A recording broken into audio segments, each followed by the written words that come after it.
Hello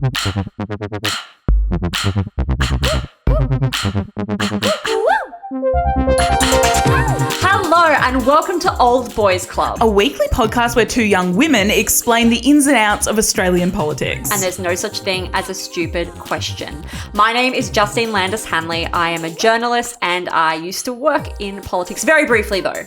Okay, still a problem that will work out in our friendship somehow. Okay. My name's Matilda Bosley. I'm also a reporter and I've never been to camera actually. Coming up on the show this week, why were people twerking at the Australian Defence Force on the weekend? And how is this the sex scandal we're talking about this week? Are we getting vaccinated this year? No. And for our big explainer this week, we look at what the fuck is going on with Australia Post and its former CEO, Christine Holgate. Now, I know what you're thinking. That sounds like unbelievably boring. Yes. Trust us, it's good. It's good. It's juicy. There's a lot of name calling. There's a lot of drama. There's accusations of sexism. There's a Senate committee that's not selling them. There's Cartier watches. There is Cartier watches. Yeah. But less Cartier watches than you expect. Okay. We're also going to be talking about Aboriginal deaths in custody as we mark the 30th anniversary of the Royal Commission into this issue. But before we get into any of that, we have a favour to ask. So if you're listening to this podcast, which, you know, if you can hear me talking, you are. Surprise. Don't lie to us. We'd love if you would take a screenshot of your phone right now showing you listening to the podcast. Spotify if you're cool. iTunes if, you know, you're getting there. A majority of our listeners listen on iTunes. Okay, I listen on iTunes too. I'm not saying that I'm cool. I wish that I was the kind of person listening on Spotify. We'd like you to take a screenshot and post it to your Instagram story and tag us at Old Boys Club Pod. It's genuinely just the best way for us to get the word of the podcast out there. And it's been such like an amazing first week. Like the reaction to the podcast has been kind of just crazy. Unbelievable. Yeah. It's been really amazing. We weren't expecting that. And we're trying to build on that momentum. Every week we are going to be shouting out on the podcast the people who post to their Instagram story that they're listening to the podcast. And this week, someone already did it. So thank you so much to Tian McCready. I'm so sorry if I pronounced your name incorrectly. It meant so much to us to see you sharing it on your Instagram stories. And we're just so glad that you're enjoying the podcast. And everyone else, shape up. Yeah, shape up. Be like Tian. Justine, how's your week been? Okay, so it's been really good because I've been so excited and happy that this podcast has been going so great and people have been Enough with the self-congratulations. Okay, Tell me the anecdote. Okay, so something happened to me on my way to this recording session. So I work part-time at a women's media company and they get sent a lot of cool stuff. I realize I've been in the wrong field of journalism my whole life. Like when I write an investigation, I get death threats. When they write a story, they get like free makeup and stuff. But they got sent a bunch of vibrators and they said, do you want to take one home? And I was like, look, I'm not going to say no to like a vibrator. I'm not crazy. So I took it home with me and it was in my backpack and I'm waiting at the bus stop and suddenly I just hear this sound coming from my bag. It's like intense. What mode was it on? This is basic mode. I don't know. There's 25 settings. Let me try. Okay. If I hold this button, it's like a disco. That's amazing. So that started going off in my bag. I literally had to unbox a vibrating dildo at the bus stop in front of peak hour like patrons to try and turn it off. So that happened. God. I don't know why it was. Anyway, I'm okay. I survived. I thankfully we have to wear masks on public transport, so they wouldn't have seen who I am. I don't know why I'm carrying so much shame about this. I think it's just like it was just a very embarrassing situation. I like that you're like, yeah, I'm an empowered woman, and then the world really put you to the test about not being ashamed of your sexuality, and you crumbled. I thought the test was whether when I'm asked, do I want a free vibrator in my brand new workplace, do I say yes? And I was like, yes. And then the world was like, haha, hold on. So that was my week. How was your week, Matilda? You sinned and you got punished, so I don't know what to tell you. My week was good. I've been so excited to do the podcast. Oh, yes. Now stop with the self-congratulations. Oh, okay. My week has been good. I've just had regular things going on, but there has been one tweet that I've become obsessed with and I wanted to share. Okay. It's consumed my whole life. You have to describe it. You realise that this is not a visual platform. Okay, well, we'll put the photo up on Instagram and the Facebook group. It's the New South Wales opposition leader, Jodie McKay. So she's the head of Labor in New South Wales. And as we discussed last week, they've got like a little mini election going on in the region called the Upper Hunter Valley, where basically every party's basically putting up a candidate and they're doing a little election just for that seat. Yeah. And she announced the new candidate's this guy called Jeff Drayton. He's like a mining dude, union dude, very on brand for what Labor would be trying to get out of that region. Yeah. But she announced it at a press conference, obviously, but then she put up a tweet where she says, delighted to announce Jeff Drayton as the Labor's candidate for Upper Hunter Valley by-election, #New South Wales poll. Cool. So like very normal. And then it's a group shot. All sounding normal so far. Very normal. She is standing in front of Jeff Drayton, like 60% of his face is covered. He is not looking at the camera at all. She's dead center, looks beautiful, glowing, skin amazing. Every other person in that photo is not looking at the camera, is like got half a weird smirk on their face, is sort of just like looking down and sulky. The person she is tweeting about is not visible, basically, in this photo. He's behind her. Okay. It's so amazing. I'm obsessed with it because this is like exactly what like members of my family do as well. I'm not going to name names, but I'm just like, you'll have a photo and they'll look glowing and everyone else is You'll just be like, terrible. your eyes like half closed. Yeah, like. I don't know. I've just been so obsessed with it and no one else is as... I thought this was going to be big news. In my mind, I'm like, this is the story of the week. It hasn't been. No, but you still snuck it in this podcast anyway. So let's get on. Let's start talking about the actual news this week. Oh, God. Bye, Jodie. Bye, vibrators. Let's go. Justine, last week we talked a lot about vaccines and how it wasn't really going well. How's it gone in the week since? It's just going so badly. Australia's vaccine rollout is like, okay, so last week Australia's vaccine rollout was going badly. This week it's non-existent. Just to recap, if you haven't listened to our podcast episode last week, we did like a deep dive explainer into what the fuck was going on with our vaccine rollout, why there were so many delays. And then the latest news that broke like 15 minutes before we started recording was that AstraZeneca, the main vaccine Australia had acquired millions of doses of, was now not suitable to be injected into people under 50 years old. Which is like a lot of people. It's a lot. It's a significant number of people. They start thinning out after 50. Oh my gosh. So really bad news. So what's happened since then? So Scott Morrison came out and said, look, it's okay, guys. I've secured another 20 million doses of this other vaccine, Pfizer, which is more effective, doesn't cause these blood clots that people are concerned AstraZeneca causes. So things are looking good there. Except he said the word secured. But did he secure them or did he order them? Which is also what we did for AstraZeneca, and a lot of those haven't rocked up. Yeah, exactly. So basically, the government has ordered an additional 20 million doses of Pfizer, but they're not going to arrive until the final quarter of 2021. See, this is interesting language that politicians are using. So they're constantly saying in the final quarter. And when you sort of say in the final quarter, you're thinking like, oh, October. Yeah, that's fine. In the we got time. No. To be clear, the final quarter lasts until 11:59 p.m. on the 31st of December 2021. Yeah. It means till the end of the year. He says they'll arrive by the end of the year. But because we're in April, end of the year doesn't sound that great, does it? No. But that's what it means. Yeah, and it just means that they're going to just have arrived by that time. It doesn't mean that they're going to be in everyone's arms. Well, yeah, notionally, even if they all 20 million extra doses rocked up October 1st, yeah, we would then have 12 weeks to give out, what? Millions of doses. 12 million doses. So what this means is that all of our vaccination targets that the government had set are out the window. And the government came out on Monday. Scott Morrison and Greg Hunt came out on Monday and said that we are actually going to abandon any kind of vaccination target as a country this year. Okay, so Justine, it's also got harder to get new vaccines in the last week, hasn't it? Why? Well, yeah, because every other country is facing the same problem that Australia is. Suddenly, AstraZeneca is being declared by governments all over the world as no longer suitable for people under the age of 50 because of this new research we have that it causes blood clots. So, to be clear, very, very tiny chance of causing blood clots. Yeah, it's a percentage of a percentage. So it's a small percentage you'll get blood clots and then an even smaller percentage that you're going to actually get really sick and die from those blood clots. Mm-hmm. But it's enough to cause concern amongst governments around the world. So all these governments are now quickly scrambling to secure other vaccines for their people as well.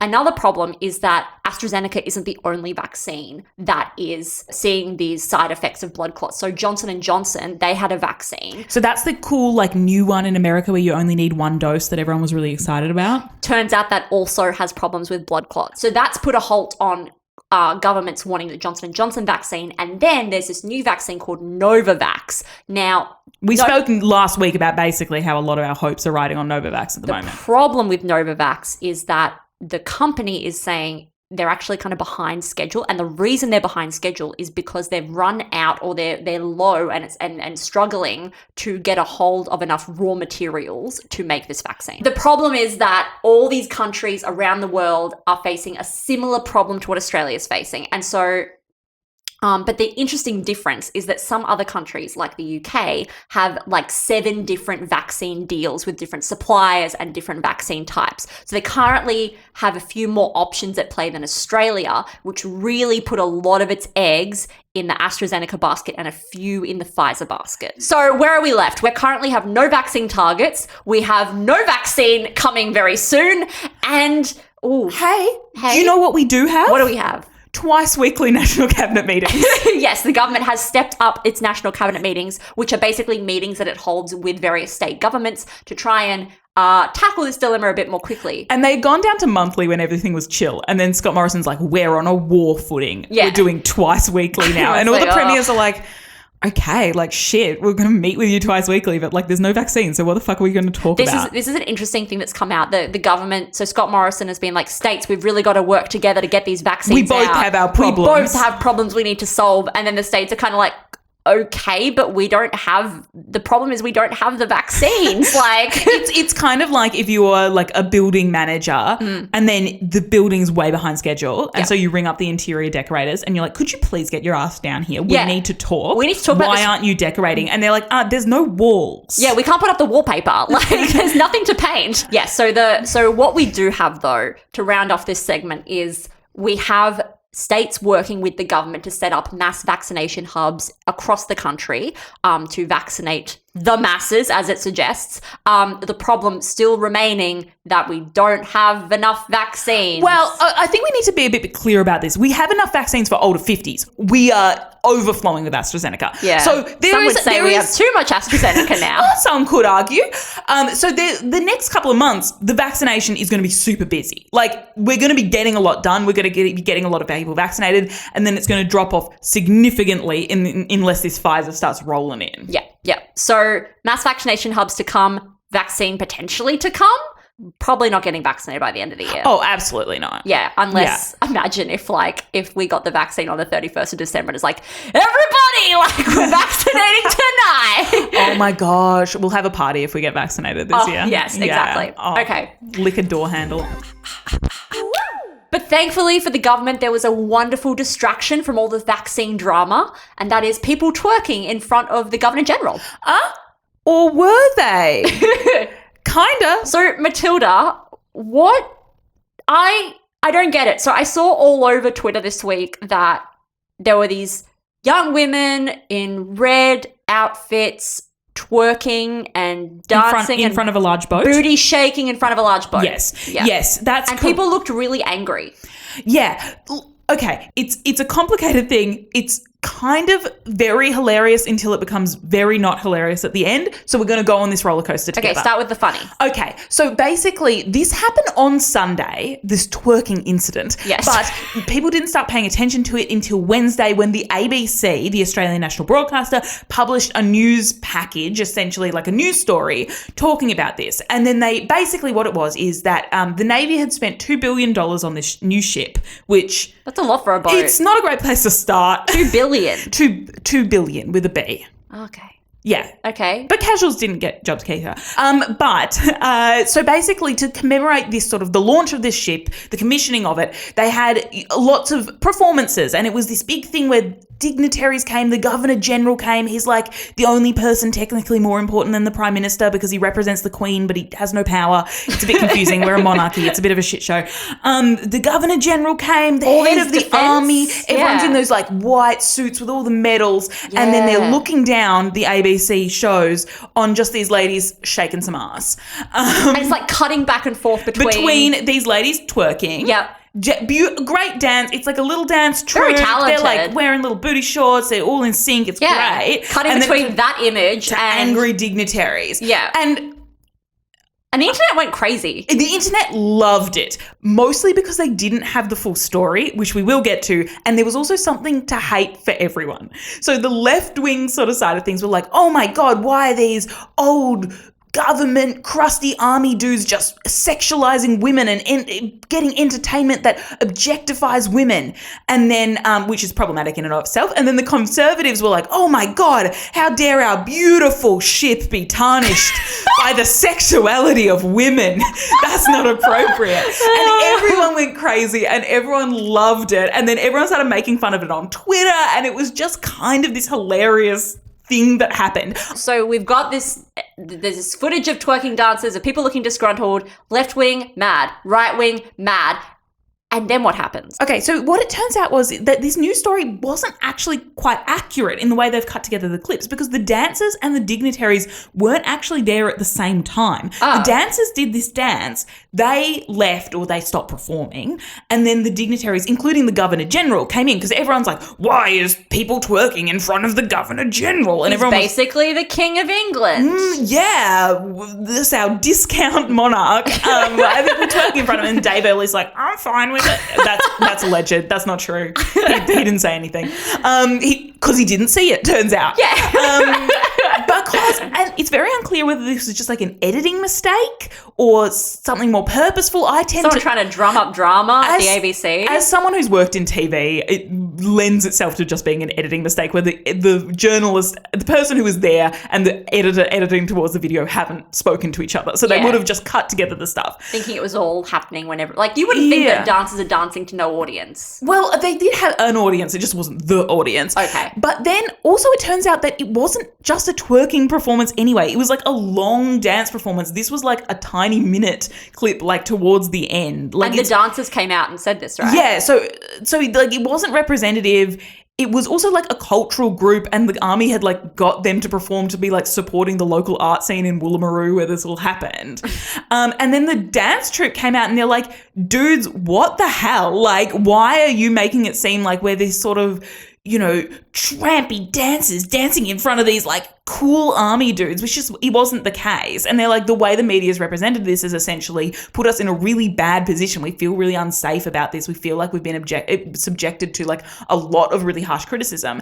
And so basically the ABC afterwards came out and issued an apology and essentially said, you know, the way that this was shown was inaccurate. What actually went to air during the main bulletin didn't really show that. We've corrected the story online, but you know, there's a certain element of sort of the cat's out of the bag. So it was just like ridiculous from start to finish.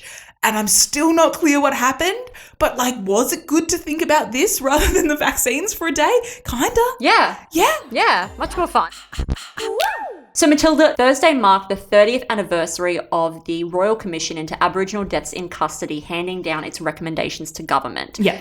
Can you explain what this is? Yeah. So it's one of those things that I feel like everyone mentions the Royal Commission, but then unless you were alive in the 90s, maybe don't have a full understanding of what actually happened. So basically in the late 80s into the 90s, there was this Royal Commission that went on to look at and examine why it seemed that Indigenous and Aboriginal people were dying in custody at such a higher rate than other types of prisoners. And by in custody, we mean like being arrested, being, you know, jailed, being in jail or at a police watch house, being in prison, or even sort of at hospital being treated but still like in custody. It doesn't just mean prison. It's fairly wide ranging. And eventually what the Royal Commission concluded was that an Indigenous person individually isn't necessarily more likely to die in custody than a non-Indigenous person, but Indigenous people are so vastly over-policed and over-incarcerated that if you're Indigenous, you're much more likely to die in custody than if you aren't. And it's a bit of a statistical tongue twister in your mind, but basically it comes down to the fact that the deaths in custody is sort of the impetus for this investigation, and the core sort of problem is this over-policing. So Indigenous people are 13 times more likely to be jailed or to be put in jail than a non-Indigenous person. Wow. It's really extreme. So Aboriginal and Torres Strait Islander people make up 3% of the Australian population. They make up 20% of the prison population. Wow. So we're talking vast overrepresentation. And so they had this Royal Commission, they made these findings, and they made 339 recommendations on how to fix the prison system, fix the policing system to a certain degree to mitigate the risks that Indigenous people could die in custody. So it's very contentious how many of these recommendations have actually been enacted. No one really knows, but essentially not enough and not well enough. Yeah, we still have a problem today. It's vastly not addressed overall, and it's been 30 years.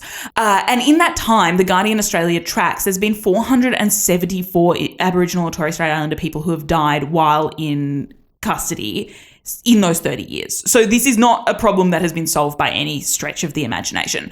It's also important to note, I feel like these statistics also get a bit confused a bit. So deaths in custody is the general term. So the number one cause of deaths in custody is medical issues, and then it's self-harm. But then a lot of people hear that and they go, oh, well, this isn't, being killed by the police, therefore why are we talking about this? It's important to note that even in medical deaths, Indigenous people are much more likely to have not received all the medical care they required prior to their death. And custodial agencies, so maybe that's the police watch house, maybe that's the prison, maybe that's, the hospital that's looking after them while they're in custody, are twice as likely to have not followed all of their own procedures leading up to the death as well. So just because you're sort of saying, well, this isn't police shooting Indigenous people, which, by the way, is also at a much higher rate, that doesn't mean that race doesn't play a part in these medical deaths, these suicides and things like that. Entirely unavoidable. It is entirely avoidable. Like, even some of the recommendations are like remove the hanging points in cells so that people can't hang themselves. And that in a lot of prisons hasn't happened, and it continues to happen. So that was the 30 years today. Some states have made, some commitments. Like Victoria sort of put out a statement saying we need to do better, we can do better, we're going to enact all of them. But Victoria's still, the minimum age of criminal responsibility is 10 years old. So 10-year-olds can technically be locked up in Victoria and be charged with criminal activity, which Indigenous activists constantly have been let's not do that, because guess which 10-year-olds are getting locked up in Australia? Totally. Realistically. So what is the significance of this day? So here's a clip from April Day. She's the daughter of Yorta Yorta woman Auntie Tanya Day, who died in police custody in 2017. It's really heavy for us as a family and for all the families that have lost someone in custody. We know that the majority of our loved ones would still be here today if those recommendations have been implemented. And, it's 30 years too late. If this story brought up any strong feelings for you, help is available. You can call Lifeline Australia on 131114.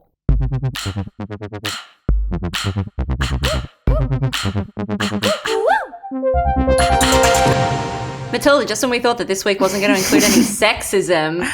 Justine, if you told me 2 years ago that I would ever care about Australia Post this much or spend multiple full days of my life thinking about Australia Post revenue and expenditure and their organisational structure. Yeah. I would have told you to get out of my house because I didn't know you, but also I wouldn't have been delighted to learn that that's where my future was going, but I'm here. Yeah. And I'm interested. If you've been listening to the news recently, you might have heard the name Christine Holgate thrown around. Or maybe you just sort of saw a photo of a blonde woman wearing a white blazer. In Parliament. Looking a bit sad. So basically there's been a lot of kerfuffle around Christine Holgate, around Australia Post, around Cartier watches this week. We're going to break it down for you. It's going to take us a little second to get to the point, but trust us, we'll get there. It's a good story. Follow us on the journey. Shall we start off by rewinding? So we're heading back to October 2020 and Senate estimates is on. Now, brief sidebar. What is Senate estimates? Justine. love how you throw to me for all the parliamentary jargon. What's Senate estimates? Okay, so Senate estimates, it happens around 3 times a year. Now, the Senate is the upper house in Parliament, and its core responsibility is to oversee the lower house in Parliament, which is the government. And one of their functions to do that is to scrutinise the government's budget and how it's spending public money. So they host this thing around 3 times a year called Senate estimates, and it's a chance for senators to come before various ministers, members of parliament, heads of government departments, heads of government organisations, and question them about their use of taxpayer money. Now, this sounds deeply boring. However, it's where all the juicy shit happens. It's where all the juicy shit Literally, happens. like any big story about any budget in the past. Any like finance story, all of corruption history. story, like It's all Senate estimates, baby. it is the time when politicians like to come and show off. They'll reveal all these secrets, and politicians get to be like, yeah, and I asked that question. So journalists, you're going to quote me when you write it up. And journalists love it because it's just like endless stories at Senate estimates. It is where a lot of stuff happens. And one of the things that came out in Senate estimates last year was that Christine Holgate, so she's the CEO of Australia Post. Was the CEO. Very good point. Well, she would argue her contract was never formally terminated, but... Okay. At the time, she appeared before the Senate estimates. At the time of October 2020, Christine Holgate was then the CEO of Australia Post, and she went before Senate estimates. So now is a good time to note that although Australia Post is government owned, it's not technically government run. So government run is stuff like departments, the health department, the forestry, they directly employ people. Then there's government owned businesses, which are, it's a government They're owned by the business. government. Yeah, well, it's government owned, but it's run essentially like a private business. So they have a CEO, they aim to make profits, and essentially the government's just the only shareholder as part of it. So Australia Post is a business, but It tries to make money. like it's an essential service, so that we're not going to let it go bankrupt kind of thing. Yeah, so if it does make profit, that money either is reinvested into Australia Post or they pay dividends to their one shareholder, the Australian government. So Christine Holgate is found to have bought 4 $5,000 watches for her executives as a bonus to reward them for a lucrative deal that they secured. Now, it's important to realise the context at which this information came out. Which is the middle of a fucking pandemic. When everyone is struggling financially, Melbourne is still in lockdown, I think. Almost coming out. Yeah, but it's a really tough time for a lot of people. That's when the information came out. To be clear, the watches were actually bought in 2018. Yeah. So what we hear is this headline of $20,000 in watches for government employee fat cats already well paid, and didn't sound great. It didn't sound great. No. And politicians from all sides of Parliament got really mad. Labor was for her getting booted. Albanese was like she should go. Scott Morrison got up in Parliament and said that he thinks she should step aside from the role. He said during question time that Miss Hol-gate has been instructed to stand aside. If she doesn't wish to do that, she can go. Okay, I would like to do another replay, but with more of the energy, which is she can be instructed to stand aside, or if she doesn't do that, she can go. I think that was more the kind of I felt like I was in the room. panache. I have shivers. So as a result, Australia Post sought external legal advice on her employment contract. There was this huge fallout between her and the board of Australia Post, and eventually she resigned from the role. Ooh. She contests that. Yes. So fast forward 6 months. It's this week.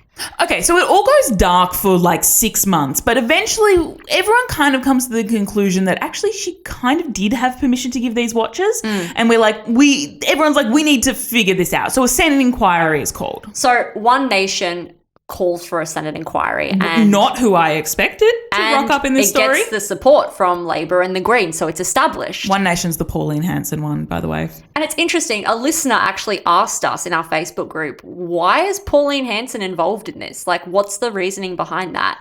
And we often associate One Nation with racism, sexism, homophobia. Fair enough. Yes. But at their core, they like to pride themselves as being for the working people. You have to think Australia Post represents a really important thing for people, particularly living in regional and rural Australia, where One Nation get a lot of their voters. And particularly in Queensland, regional and rural Australia. And Christine Holgate in particular, as CEO of Australia Post, was a real champion for keeping regional and rural Australia Post outlets. So to One Nation, she represents someone who's fighting for the interests of the people that they are seeking to represent, these working class people from regional parts of Australia. And she also is a bit of an underdog in the situation. Yeah. Quite a rich underdog. But so basically, a sort of unlikely series of events leads to this Senate inquiry where basically the big politicians are going to get to the bottom of what exactly happened with Christine Holgate, and particularly whether she did anything wrong and whether she was sacked or whether she resigned. And that's kind of where that brings us up to speed. To Tuesday. Why don't you talk to us about Tuesday and what happened? Okay, so Tuesday kicked off with a bang. It was explosive. It was explosive. So Christine Holgate rocks up to the Senate inquiry on Tuesday morning, dressed head to toe in white. She did not come to play. She came to spill tea and kick ass. And what's that? My teacup's empty, she says. Okay, so she is coming in hard with accusations. She blames Prime Minister Scott Morrison for driving her out of her job, for humiliating her in Parliament, for triggering the process that led to her being unlawfully stood aside. Allegedly. She says that she's experienced bullying and intimidation over this watches fiasco. And she also claims that she was well within her rights to give the watches. So she says that she actually had approval from the board to give away bigger bonuses, $150,000. She gave, in total, $20,000 worth of watches. So we're talking a very small fraction of what could have been given, and she's saying, like, I actually don't even support big bonuses kind of vibe. I was well within my rights. I became kind of the scapegoat of this whole situation, is her argument. Yeah. She also accuses the chairman of Australia Post of lying that she agreed to stand aside during the investigation and actually forcing her to quit. She says that the assertions that she resigned were fabrications. She straight up accused him of pretty serious stuff. And she also says that he is lying about important matters to do with the future of Australia Post. And she says that, quote, that's why the chair of the Australia Post must go, not because of me, because he's lied to you all. I think it's also worth noting that the chairman of Australia Post, Lucio Di Bartolomeo, also spoke at this Senate committee. He essentially contested a lot of what Hol-gate said. Very specifically, he also said she agreed to stand aside. We didn't sack her. He very much contests that she was unlawfully let go in any way, shape, or form. She contests it right back. He also essentially says, you know, at the end of the day, this kind of rests on her. Like, this isn't a chair situation, and we didn't really do anything wrong. And also, she agreed to stand aside, so it doesn't matter if we did. That's kind of the vibe. Give me some spicy quotes. She says, I was hung in Parliament, humiliated, not just hung, run over by a bus and reversed again. Ooh. She says, I was humiliated by our Prime Minister for committing no offence and then bullied by my chairman. I was thrown under the bus so the chairman of Australia Post could curry favour with his political masters. Yikes. Yeah, that's bold. Like, that's as spicy as you get for a Senate committee. That is extremely spicy in a Senate inquiry. It was a sort of situation where everyone's like, we've got to watch this. Like, it'll be important. And then she started talking and everyone's like, oh, to cancel everything for the day. So this is the headline. That was so intense you literally threw something across the room. Sorry. The other important thing that she says is that the way she was treated was very much based on gender, and that not only was she mistreated by the Prime Minister, mistreated by Australia Post, she was mistreated because she was a woman. And she said, to quote, members of Parliament who have been accused of the most terrible atrocities to women, proven with one of them, and they're allowed to stand and still remain in their jobs and represent our country. I was forced to stand down. Yeah. Which is really powerful. And what she's referring to there is the weeks of allegations around sexual assault and harassment against parliamentary staffers and ministers that we've been hearing over the last 2 months. Yeah. Which, like, yeah, kind of valid.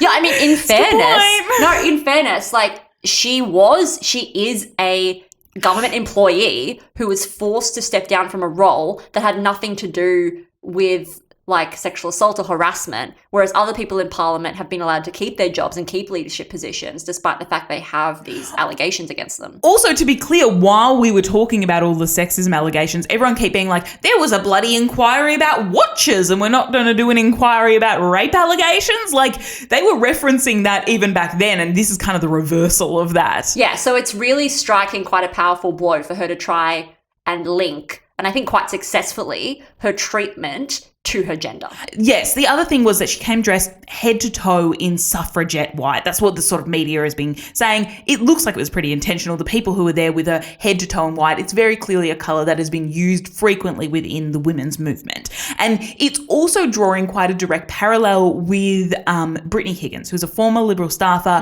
who allegedly was raped by another former staffer inside Parliament House, and then has since come out to talk about how she feels like the government treated her unfairly after this incident, and essentially alleges that there was a vastly inadequate response to her alleged assault. And during the March for Justice, this big women's march, she came and she sort of spoke in front of the building that, you know, she alleges that she was sexually assaulted in, dressed head to toe in suffragette white, and delivered this extraordinarily powerful speech. Extremely powerful. And I think it's pretty clear that there was a visual link between these two incidents. An attempt to try and link between the two. Yes. And look, there clearly is gendered elements in this. I think some people have argued that perhaps it is somewhat cynical almost for a sort of very rich and powerful woman to align herself so clearly with this kind of ongoing movement to kind of, I don't know, I don't even know if I agree with what I'm saying, but the argument would be that she's trying to align herself with a movement that's quite difficult to argue against as a way that makes her look very favourable in this situation. I think it's that she's trying to draw too close a parallel to a movement built around like women's sexual assault and the discrimination and silencing of, in particular, like marginalised women's voices. And she herself was quite a powerful woman in Australian business and government with quite a large salary. Can we draw the same equivalencies between, like, is it okay for her to associate herself with this movement so closely? Yeah, and I think a lot of people have said that it almost sort of feels a bit like hashtag girl boss feminism, like a wave behind where we are.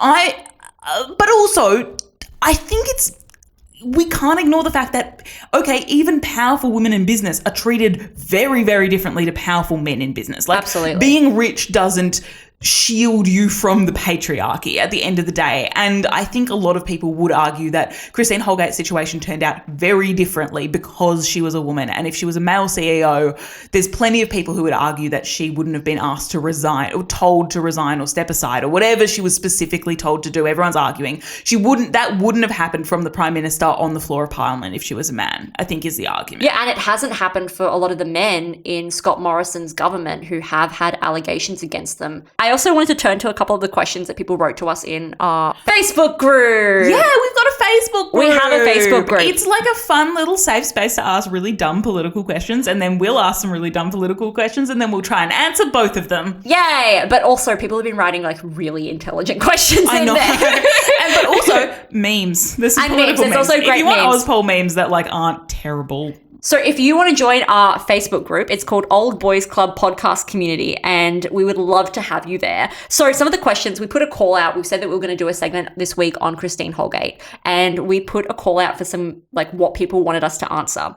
So one of the questions that we got was, if Hol-gate were a private sector CEO, would she have been fired for giving bonuses to high performers on completion of high-value projects? Are the standards we expect of private and public sector executives the same? No, they're very different. They are very different. Yeah. And in particular here, like, what we found out during this Senate inquiry is that she was allowed to give out $150,000 worth of bonuses to these people. I also think it's interesting that our conversation has turned to she was allowed to give out the bonuses, when it's like the question was never really at its core whether she was allowed to or not. Sure, that was like what Australia Post cared about. Yeah. But what people cared about is that they were allowed to. Like, that's worse. Like, the takeaway almost from this should be like, oh my God, You're allowed to give out $150,000 bonuses to people who are like 1 degree of separation away from being government employees. Is it more of the media's job to now be saying, wait a second, why on earth was she allowed to be given $150,000 bonuses? That's contested, by the way. She says she was allowed to. But what if that is the case, why is that the case? Why is a government body allowed to give these kinds of bonuses? And it's also interesting. I think this goes back to a problem that we have in our conception of these government-owned but not government-run organizations. Like, these are private companies that the government owns and profits from. And so I think it's been hard for the Australian public throughout this whole saga to wrap their heads around the idea that there is a government body out there that is a business. I think it also gets down to whether you consider the profits that Australia Post makes to be taxpayer money or not. Yeah, I think a big problem with this story is that Christine Holgate, when she was first questioned, said, oh, don't worry, like no taxpayer money was spent on these watches. And technically that's kind of true. So Australia Post makes its own money. It puts that back into the business for things like buying Cartier watches. But that the profits from this business goes towards the government, and the government puts it into this big like kitty of money with all our taxpayer dollars in it and the money they make from the Australia Post. So it's not like my tax dollar has gone to the government has given it to Australia Post to run their business, and then Australia Post has passed it on to to this executive in the form of a Cartier watch. It's just that maybe that $5,000 bonus could have turned into taxpayer money if it had been paid out in dividends to the Australian government. Yeah, essentially. So the government is the only shareholder. They're the people that are going to get paid if this company makes a profit. So the less profit the company makes, notionally, the less money the government gets. So it honestly is like a tomato, whether you consider this to be taxpayer money or not. But I think a lot of people did have the idea that literally in the same way that our money goes to like schools and roads and other public services, that our money that we're paying in tax has gone somewhere in some form to Australia Post. Yeah, but also at the end of the day, money that could have been used to pay for school or roads has gone to executives at Australia Post, notionally. Yes. So it's difficult, and I think that's where the difference between the responsibilities that a private company or a government company has, which is that in the capitalist system, a private company is entitled to do whatever it wants with profit. Totally. But I think maybe the question isn't, should we be holding government employees to a lower standard? It should be, should we be holding private entities and companies to a higher standard? Oh God, Matilda, that's a question for like a whole other day, a whole other podcast. Let's stick with publicly owned government organisations and people here. We won't start the revolution just yet. Oh God, no. You know what? I'm still waiting for an Australia Post package. So I'm not convinced that things have got better since Hol-gate's left. Thank you so much for joining us. That's all we have time for this week. We would love for you to join our online community. You can follow us on Instagram At Old Boys Club Pod. On Twitter At Old Boys Club Pod. Or you can email us oldboysclubpod@gmail.com. And we would love, as we said earlier, for you to join our Facebook group. Old Boys Club Podcast Community. Full word this time. Thank you so much for listening. Our theme music is by the amazing Alexis Weaver. Our show's produced by Anthony Furchi and Alex Ty. Mixing and editing by Alex Ty. And we are your hosts, Matilda Bosley. And Justine Landis Hanley. And this is Old Boys Club. A podcast. And we're not boys.